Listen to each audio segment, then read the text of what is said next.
నమ్మకం లేని వాళ్ళ మీద వాళ్ళకి ధైర్యం లేని, ఆత్మస్థైర్యం లేని వ్యక్తులకి అతను ఒక ఆత్మ లాంటివాడు. అతను ఒక ధైర్యాన్ని ఇచ్చాడు వాళ్ళందరికీ. ఒక మనిషి ఎలా ఎదగొచ్చు చూపించాడు, అతను ఎదిగి చూపించాడు. అందరూ పగడాల ప్రవీణులు కానక్కర్లేదు, కానీ వెన్నుముకతోటి నిలబడి వాళ్ళు ఒక ధైర్యంతో, ఒక ఆత్మస్థైర్యంతో బతకడం అయితే చూపించాడుగా, ఒక ఎగ్జాంపుల్ గా ఉంది. మరి అతను లేకపోతే వాళ్ళందరూ కదా ఎక్కువ నష్టపోతారు. ఆ లాస్ని ఎవరు ఫిల్ చేస్తారు? ఒక మనిషిని చంపటం, నిజంగా చంపడమే అంతే గనక చాలా ఈజీ, కానీ వాళ్ళందరి లోటు ఎవరు భర్తీ చేస్తారు చెప్పండి? నిజంగా అవసరం ఆ మనుషులకి అతను. మరి నిజంగా ఆ పేద జనాలకి, దేవుడు ఒక తోడు అనుకునే వ్యక్తులకి, వాళ్ళ బాధలకి, వాళ్ళ కష్టాలకి, వాళ్ళ నిర్వేదానికి ఇక్కడ ఒక ఏమంటాము, ఒక సమాధానం దొరుకుతుంది, ఒక ఓదార్పు లభిస్తుంది అనే ఒక స్థలాన్ని అతను సృష్టించాడు.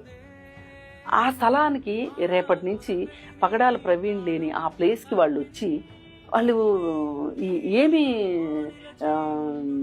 అక్కడ ఒక శూన్యం. అలాంటి వ్యక్తిని రోడ్ యాక్సిడెంట్లో చనిపోతే కూడా బాధేనండి. ఇలాంటి వాళ్ళు చనిపోకూడదు అంత తొందరగా. వాళ్ళు చాలా బాధ్యత మీద తీసుకున్నారు.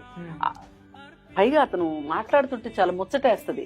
అక్కడక్కడ కొన్ని మాటలు కొంచెం కాంట్రవర్షియల్ మాటలు ఉన్నాయి, కొంచెం కాదు చాలానే కాంట్రవర్షియల్ మాటలు ఉన్నాయి. కానీ అవి మాట్లాడక తప్పని పరిస్థితి రెండో వాళ్ళు కల్పించారు. కల్పించారు కాబట్టి అతను ఆ విధంగా చెప్పవలసి వచ్చింది. అలా చెప్తేనా మాట వింటారేమోననేది వచ్చింది.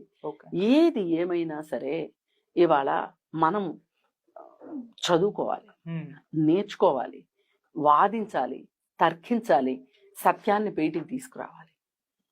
తద్వారా స్వాంతన పొందుతామా, ఓదార్పు పొందుతామా, ఒక విశ్వాసంతో ఉంటామా అనేది ఆ వ్యక్తి యొక్క స్వేచ్ఛ.